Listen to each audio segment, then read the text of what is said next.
ছিলেন এই আন্দোলন করার আগে, করার সময় এগুলি তিনিও কোটা সিস্টেমটাই তুলে দিবেন, কিন্তু এই সময় আমাদের জন্য ফেভার করেনি।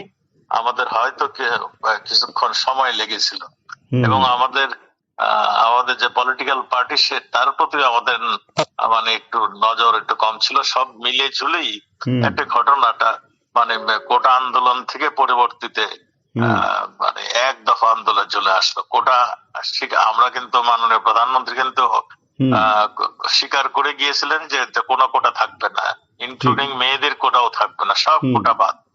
তারপরেও তারা কিন্তু থামেনি, তারা চলে আসছিল সরকার পতন আন্দোলন। সরকার পতন আন্দোলনের জন্য জামাত ইসলাম একটা ডেডিকেটেড ছিল। তারা দীর্ঘদিন, আপনারা জানেন, পাকিস্তান যখন বিরুদ্ধে আমরা যখন যুদ্ধ করি, তখনও এই জামাত ইসলাম আল-বদর বাহিনী, রাজাকার বাহিনী তৈরি করে পাকিস্তানি বাহিনীকে মানে করেছিল, মানে মদত করেছিল। ঠিক, জি।